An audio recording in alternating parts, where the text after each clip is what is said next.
The shuttle doors opened with a soft hiss, and Ambassador Yuna stepped onto the polished floors of the Galactic Council station.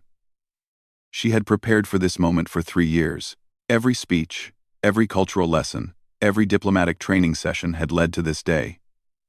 Humanity was finally joining the galactic community, and she would be the one to represent her entire species. Yuna wore a simple dark blue uniform with the Earth Federation symbol on her chest. Her black hair was tied back neatly, and her face showed calm confidence. But she was not alone. Walking beside her on a leather leash was Bori, her German shepherd. Bori was a beautiful animal. His fur was thick and golden brown with black markings across his back. His ears stood straight up, and his dark eyes watched everything around him with sharp attention. He had been with Yuna for 7 years, ever since he was a small puppy. She had trained him herself, and he had traveled with her to every diplomatic meeting on Earth. When she learned she would go to space, she refused to leave him behind. The Earth Federation had agreed. After all, what harm could one dog cause? The answer came immediately. The moment Yuna and Bori stepped into the main hall of the station, everything stopped. Hundreds of alien beings filled the massive room. Some had scales. Others had fur or feathers. A few seemed to be made of living crystal. They came from dozens of different worlds across the galaxy. But in that moment, they all shared the same expression: fear. A tall being with gray skin and 4 arms stumbled backward. Its wide eyes locked onto Bori, and its mouth opened in a silent scream.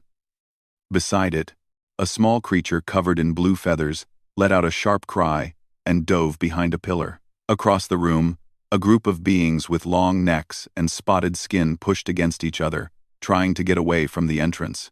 Yuna stopped walking. She looked around in confusion.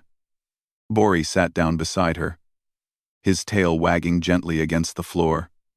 He did not understand why everyone was acting so strange. Neither did Yuna. A security alarm began to sound. Red lights flashed along the ceiling.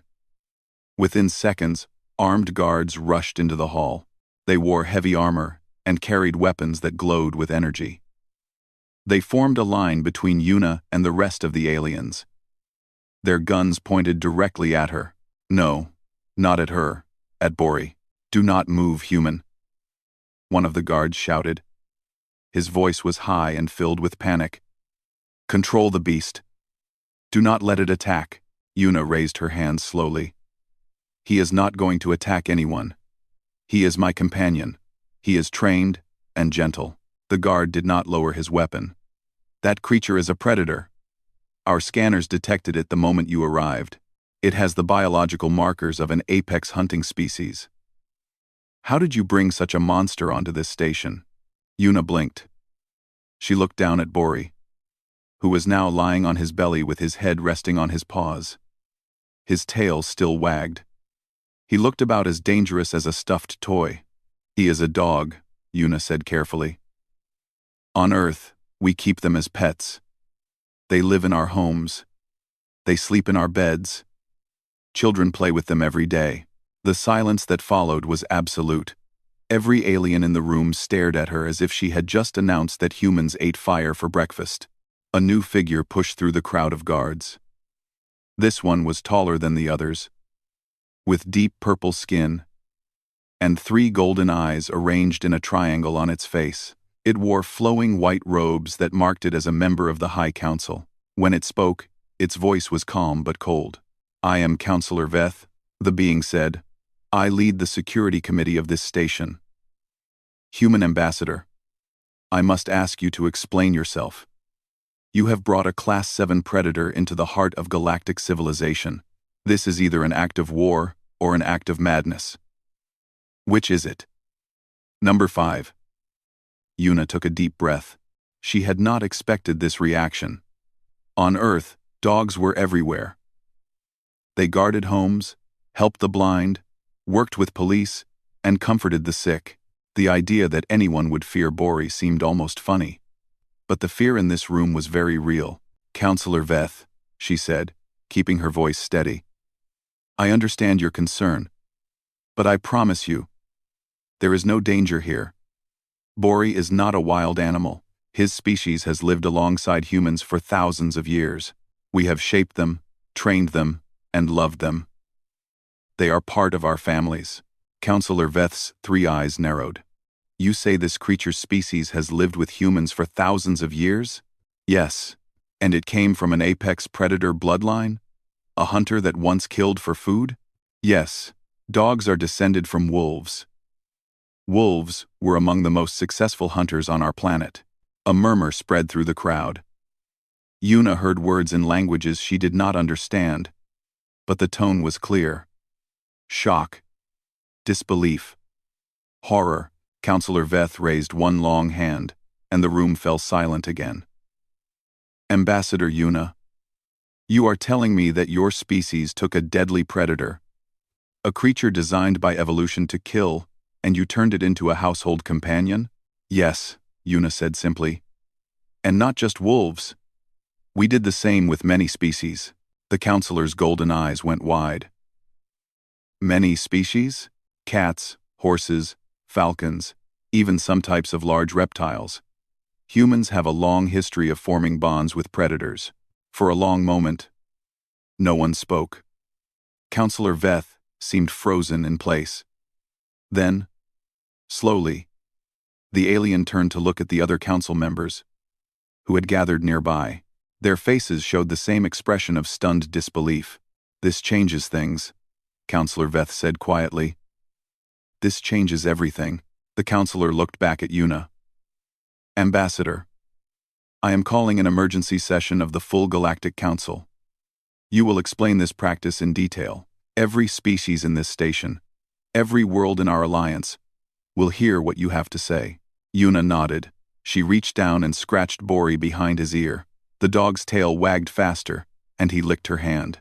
I will explain everything, Yuna said, but I hope you will keep an open mind. What seems strange to you is completely normal to us.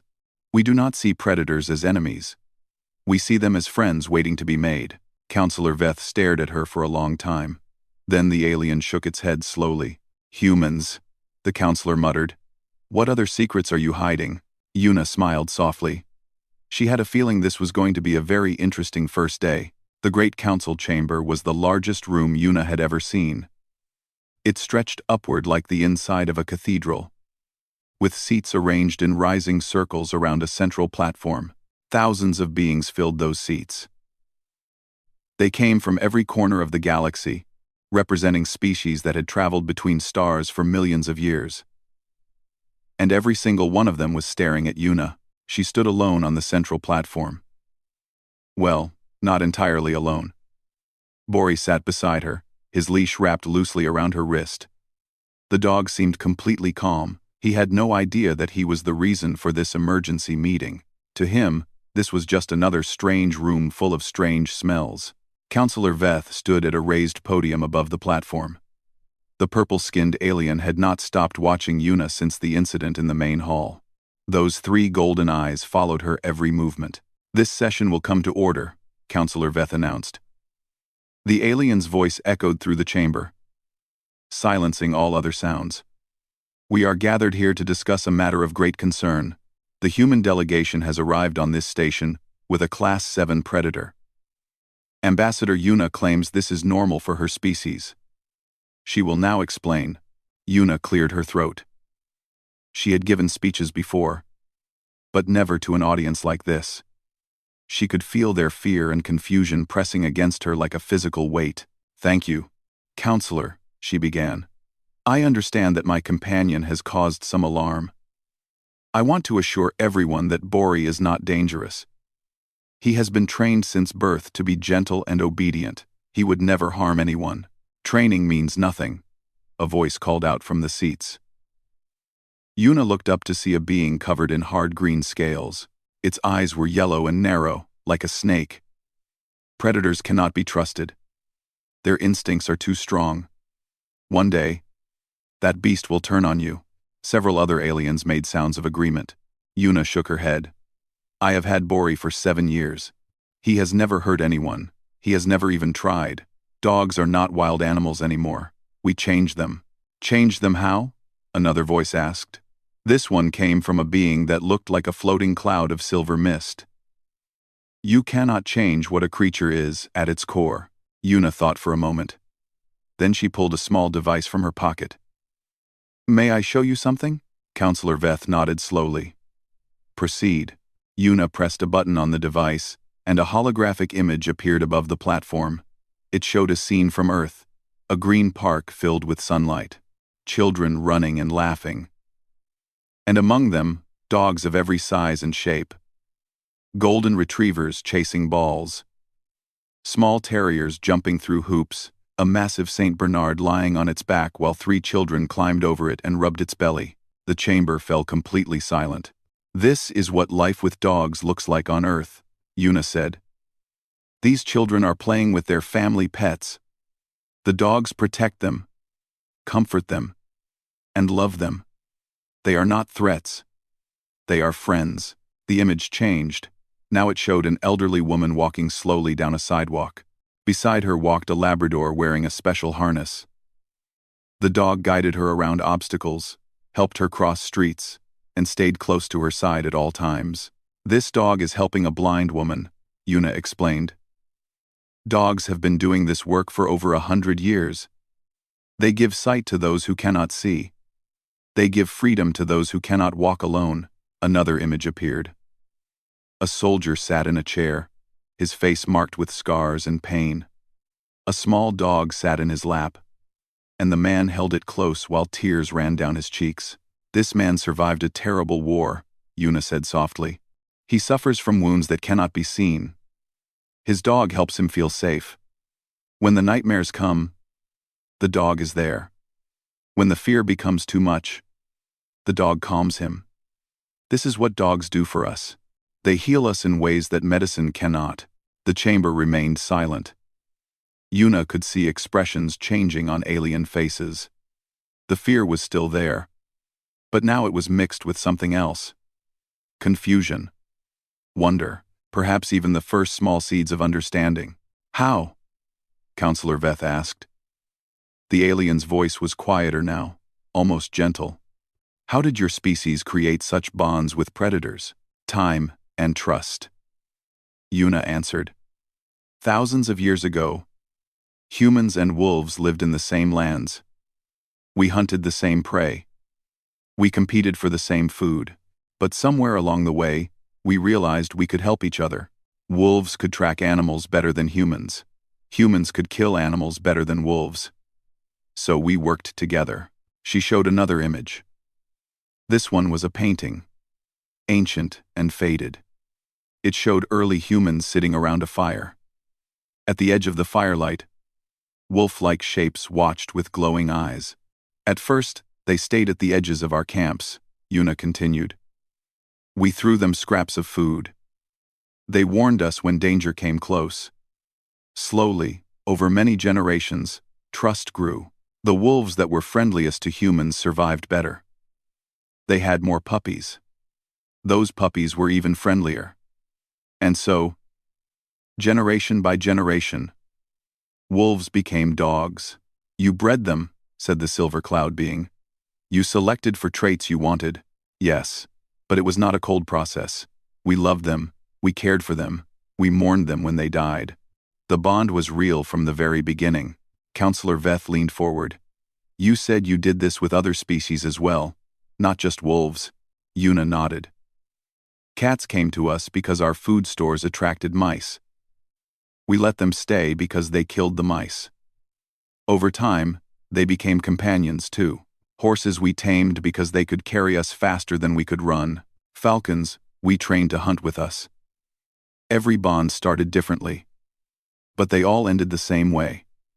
With trust, with partnership, with love. This is madness, the scaled being hissed. Your entire species is insane. Perhaps, Yuna said with a small smile. But we have survived. We have grown. And we have never been alone. For thousands of years, we have walked through the darkness with friends at our side, friends who have teeth and claws and the strength to kill. And yet they choose not to. They choose us, instead. She reached down and placed her hand on Bori's head. The dog looked up at her with pure devotion in his eyes. Every species in this room has technology, Yuna said. You have starships and weapons and tools beyond counting. But do you have this? Do you have another species that will die for you? That will stand beside you in your darkest hour? Not because they must, but because they want to? No one answered. Counselor Veth sat back in the podium chair. The alien's 3 eyes stared at Yuna with an expression she could not read. I believe, the counselor said slowly, that we have much to learn about humans, more than we ever imagined. Yuna bowed her head respectfully. We are happy to teach you. All we ask is the chance to show you who we really are. Yuna bowed her head. We are happy to teach you. In the seats above, thousands of aliens whispered to each other. The fear had not completely faded, but something new had taken root. Curiosity, and perhaps, just perhaps, the beginning of respect. Bori yawned and lay down on the platform. His tail thumped against the floor twice before going still. The galaxy would never see humans the same way again. 3 days after the emergency council session, a second human arrived at the station. His name was Lieutenant Do-hyun, and he came with boxes full of records, images, and videos. The Galactic Council had requested a full presentation on human domestication history. They wanted to understand exactly how humans had achieved the impossible. Do-hyun was a tall man with broad shoulders and a calm face. He had served in the Earth Federation military for 15 years, and he had spent the last 5 years working in the historical archives. If anyone could explain humanity's strange relationship with predators, it was him. The presentation room was smaller than the Great Council chamber, but it was still packed with beings from across the galaxy. Scientists, historians, military leaders, and diplomats all crowded into the seats. Counselor Veth sat in the front row, those 3 golden eyes watching with intense focus. Yuna stood near the side of the room with Bori at her feet.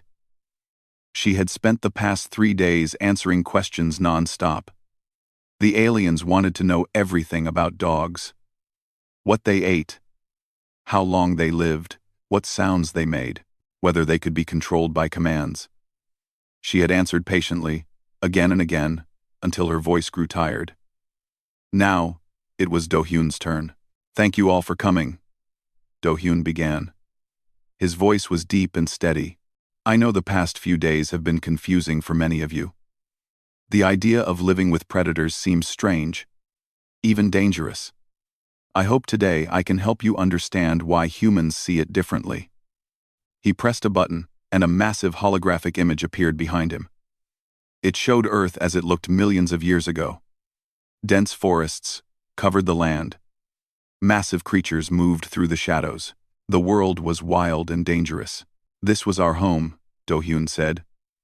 Earth was never a safe planet. From the moment our species appeared, we were surrounded by predators. Lions, wolves, bears, giant cats with teeth as long as knives. Our ancestors were small, weak, and slow. By all logic, we should have died out. But we did not. The image changed to show early humans huddled in a cave. Outside, glowing eyes watched from the darkness. We survived because we learned to think differently. Other prey species ran from predators. They hid. They lived in fear. Humans did something no one expected. We looked at the predators and said, what if they worked for us instead? A murmur ran through the crowd. Several aliens shook their heads in disbelief. Do-hyun continued. The first animal we tamed was the wolf. It happened about 40,000 years ago. We do not know exactly how it started. Perhaps a brave human fed a young wolf pup. Perhaps a wounded wolf wandered into a human camp and was nursed back to health. However it began, the result was extraordinary. New images appeared. Paintings from ancient caves showing humans and wolf-like dogs hunting together. Stone carvings of dogs guarding campfires. Pottery decorated with images of children and puppies playing. Dogs became our partners, Do-hyun said. They helped us hunt. They protected our camps. They kept us warm on cold nights. In return, we gave them food, shelter, and love. It was a partnership built on trust, and it changed both species forever. A being with long antennae raised a thin arm. You said dogs helped you hunt. Does that mean you used predators to kill for you? 2. Yes, Do-hyun answered honestly. And we still do. Some dogs are trained to track animals through the wilderness. Others are trained to retrieve birds that hunters shoot down. The partnership between human hunters and dogs has never ended. That is barbaric, another alien said. This one had pale blue skin and multiple arms that waved with agitation. Do-hyun shrugged. Perhaps. But it kept us alive. And the dogs were not slaves. They enjoyed the hunt as much as we did. It was in their blood, passed down from their wolf ancestors. We gave them a chance to use those instincts in a way that helped both species. He changed the image again. Now it showed a massive horse standing in a field. A human sat on its back, holding leather straps connected to the horse's head. Dogs were only the beginning, Do-hyun said. About 6,000 years ago, we tamed the horse. Horses were not predators, but they were wild and powerful. They could kill a human with a single kick. Yet we climbed onto their backs and rode them across the world. More images followed. Horses pulling carts. Horses charging into battle. Horses working in fields, their muscles straining as they pulled heavy plows. Horses changed human civilization, Do-hyun explained. They let us travel farther and faster than ever before. They let us carry heavy loads. They let us fight wars on a scale we had never imagined. For thousands of years, horses were the most important technology humanity possessed. Counselor Veth spoke for the first time. You speak of horses with great respect, yet you used them as tools, as weapons. We used them as partners, Do-hyun corrected gently. Yes, horses worked hard. Yes, some of them died in our wars, but we also cared for them. We fed them the best grain. We brushed their coats until they shone. We wept when they were injured and celebrated when they were born. The bond between a rider and a horse is one of the deepest connections a human can experience. He showed another image. A soldier from an old Earth war knelt beside a fallen horse. The man's face was twisted with grief. He held the horse's head in his lap, stroking its mane as life faded from its eyes. This is not the face of someone using a tool, Do-hyun said quietly. This is the face of someone losing a friend. The room was silent. Do-hyun moved on. More images appeared. Cats lounging in sunlit windows. Falcons perched on gloved hands. Elephants carrying humans through thick jungles. Even a massive lizard being walked on a leash by a laughing child. Humans did not stop with wolves and horses, Do-hyun said. We formed bonds with dozens of species. Some were predators. Some were prey. Some were dangerous. Some were gentle. But all of them became part of our lives, part of our families, part of who we are. He paused and looked around the room. Every alien watched him with complete attention. I know this seems strange to you, Do-hyun said. Most species in the galaxy keep their distance from other creatures. They build walls, and barriers, and shields. They protect themselves by staying alone. Humans took a different path. We reached out. We made friends in the darkness. And those friends made us stronger. A small being with large eyes raised a tentacle. Are you saying humans are stronger because of these bonds? Much stronger, Do-hyun said. A human alone is weak. We have no claws, no armor, no venom. But a human with a dog can track prey across any terrain. A human with a horse can cross continents in days. A human with a falcon can strike from the sky. We combined our intelligence with the abilities of other species, and together we conquered our world. He smiled slightly. Now we have come to the stars, and we have brought our friends with us. Counselor Veth stood slowly. The alien's purple face showed deep thought. Lieutenant Do-hyun, the counselor said, you have given us much to consider. I believe this is only the beginning of a long conversation between our peoples. Do-hyun nodded. We are ready for that conversation, counselor. Whenever you are. In the corner of the room, Bori lifted his head and wagged his tail. The dog had slept through the entire presentation. But somehow, he still seemed to know that something important had just happened. The galaxy was beginning to understand humanity, and humanity was only getting started. The news spread across the galaxy like fire through dry grass. Within a week of Do-Yoon's presentation, every inhabited world knew about humans and their predator companions. The reaction was not what anyone expected. On the water world of Selith Prime, the Council of Currents held an emergency meeting. The fish-like beings who lived there had never tamed another species. They swam alone through their endless oceans, and the idea of forming bonds with predators filled them with terror. Some demanded that humans be banned from their space. Others argued that any species capable of such madness must be watched closely. A few suggested that humans should be destroyed before they could tame anything else. On the rocky plains of Vorth, the situation was different. The Vorthians were a warrior species. They respected strength and courage above all else. When they learned that humans had turned apex predators into loyal companions, they were amazed. Their war leaders began discussing whether such partnerships could give humans an advantage in battle. Some Vorthians wanted to learn from humans. Others feared that humans would become too powerful if left unchecked. On hundreds of other worlds, similar conversations took place. Fear mixed with curiosity. Suspicion battled with wonder.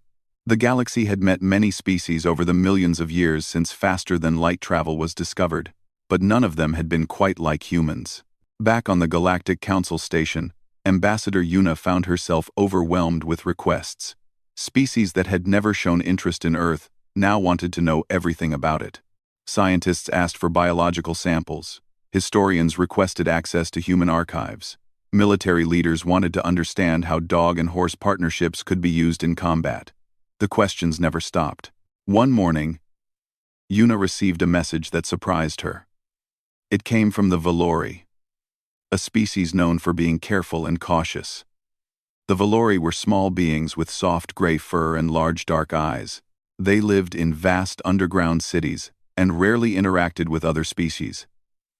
They were the last people Yuna expected to hear from. The message was simple.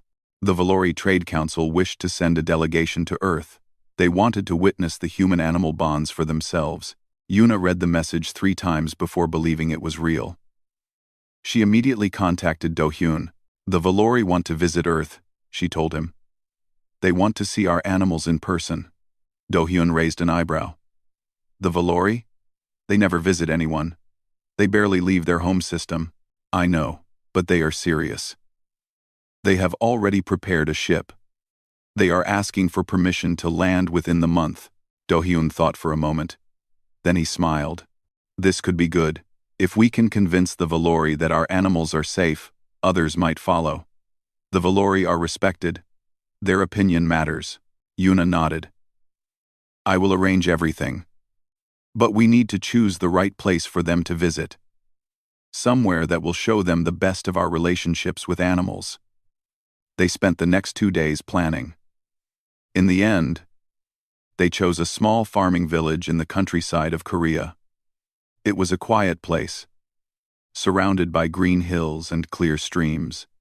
The people there lived simple lives, working the land alongside horses and dogs. It would be the perfect introduction to human-animal bonds. The news of the Valori visit spread quickly. Other species began asking if they could join.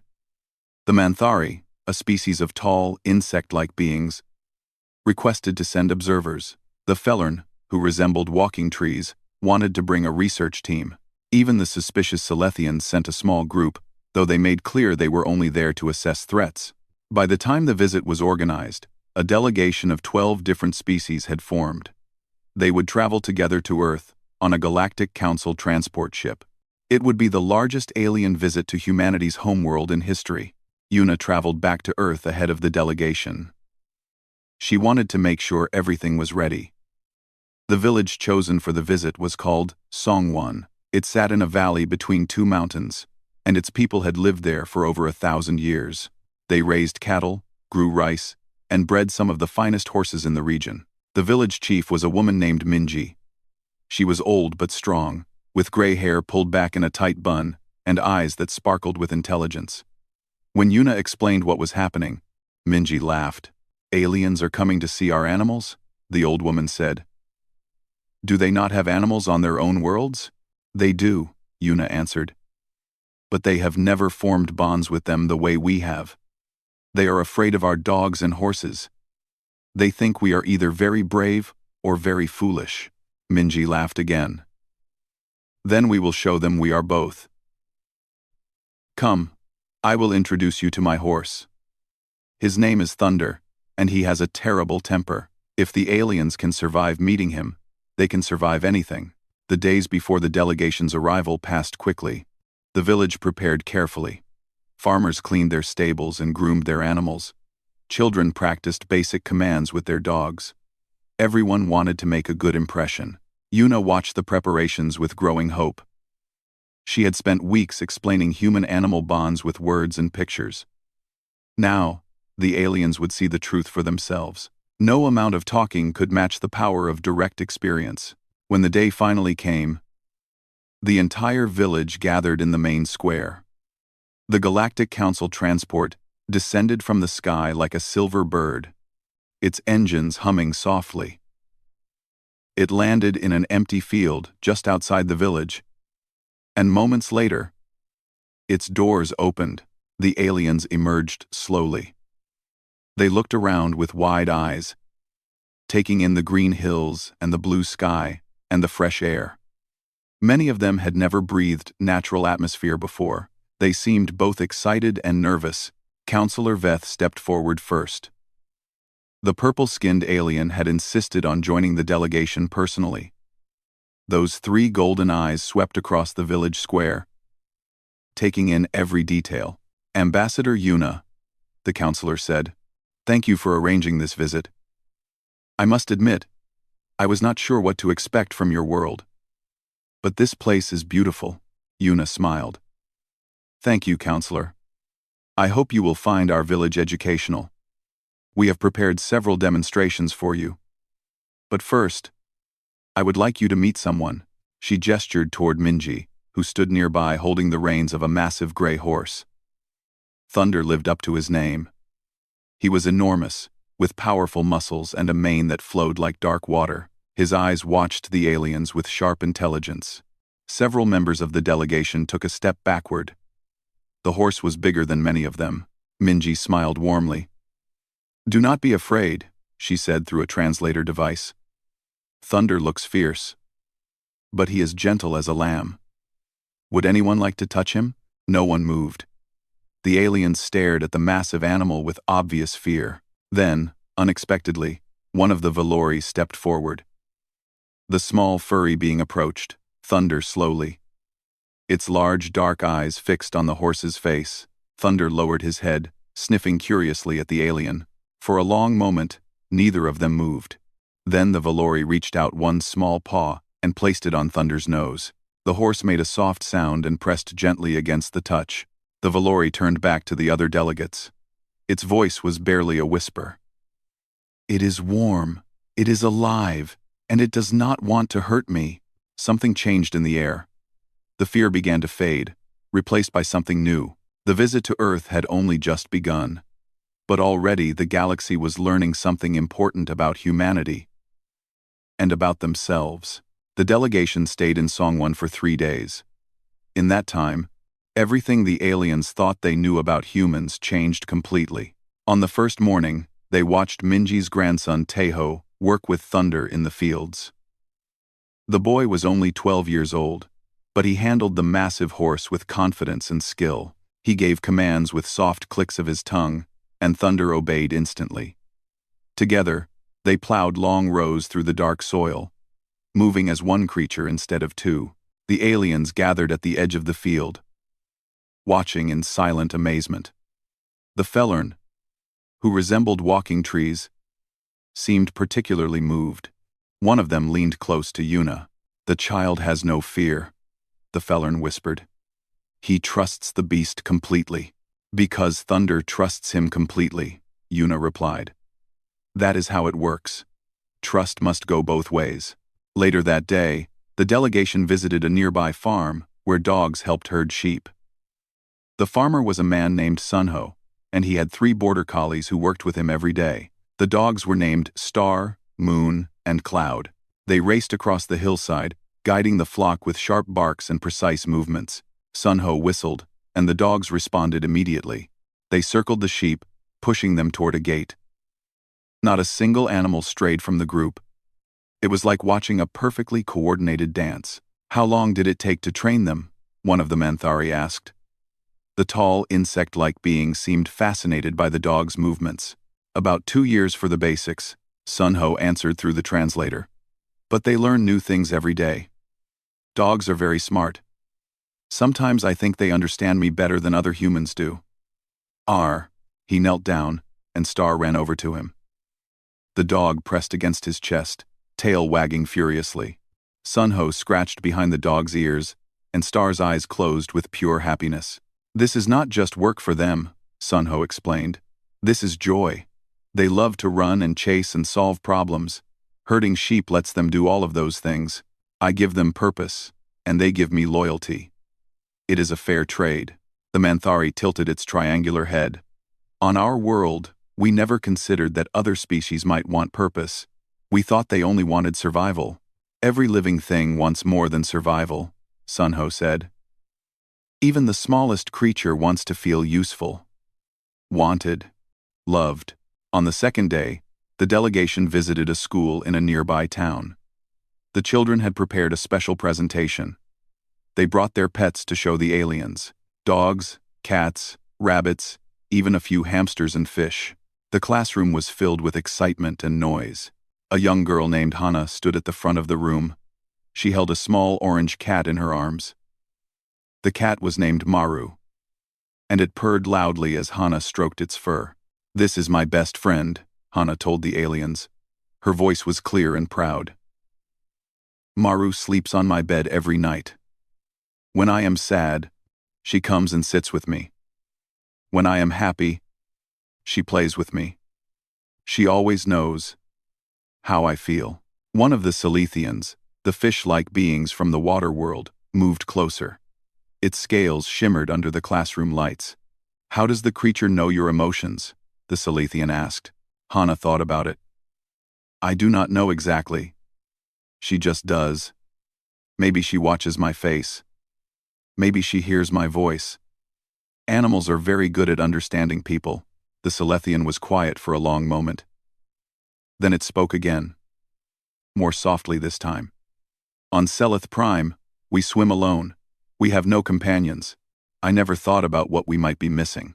The other children showed their pets one by one. A boy named Jiwoo brought his rabbit, a fat brown creature named Potato. A girl named Unji showed off her goldfish. Swimming in a small portable tank, each presentation was simple, but each one told the same story. Animals were not just things to be feared or used. They were friends, family, parts of the human heart that walked on 4 legs or swam in water or flew through the air. By the end of the day, something remarkable had happened. The aliens began asking different kinds of questions. Instead of asking how humans protected themselves from their animals, they asked how humans cared for them.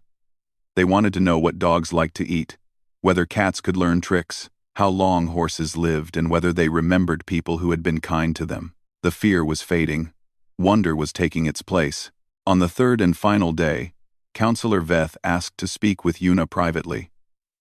They walked together through the village, past rice fields and vegetable gardens, and small houses with tile roofs. Bori walked beside them, sniffing at every interesting smell.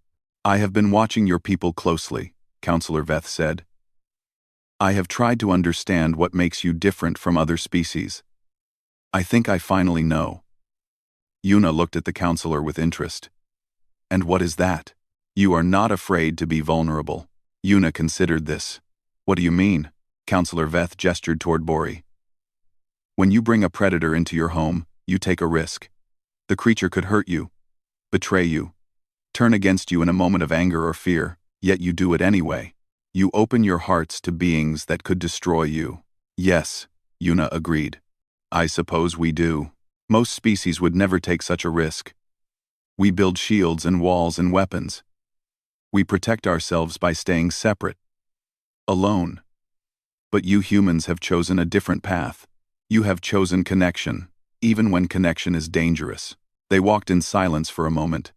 Birds sang in the trees. Wind rustled through the grass. Bori found a stick and carried it proudly in his mouth. I used to think humans were foolish, Counselor Veth continued. Brave, perhaps, but foolish. Now I see the truth. You are not foolish at all. You understand something that most of the galaxy has forgotten. What is that?